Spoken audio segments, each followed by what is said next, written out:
Talk about volume. I was messing around with this backing track, and it was bringing out some volume dynamics that I haven't really touched on in a while. So just listen to this.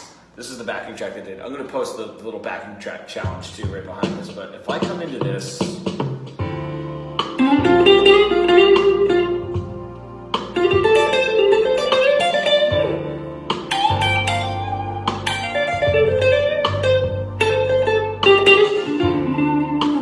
Nothing wrong really with that, but I can take some of those licks, spice them up just a little bit more about a volume dip, right? So, which is not something a lot of people are used to.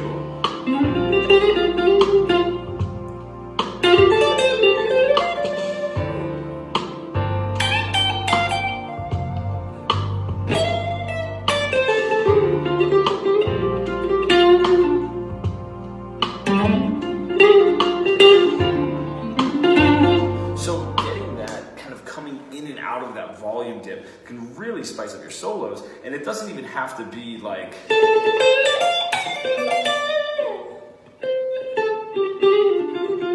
getting in and out of some of those grooves in the same lick, or the volume switches like,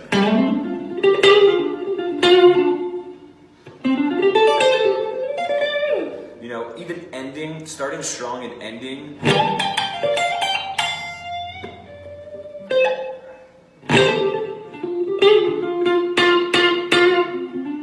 It's just something to really mess around with. Now, an exercise that does go along with that I think is really great, same chromatic exercises, to be a little bit more on the right hand, is can you do your chromatic exercises, but strong on the way down, really, really light on the way up. And don't let it be a hammer-on either, so that can kind of trick your ear a little bit. And then same thing, light on the way down, heavy on the way up.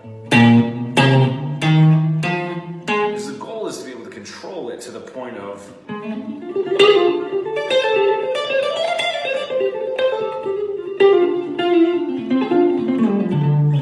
and just being able to sweep in and out. So something that I wanted to touch on, let me know what you guys think.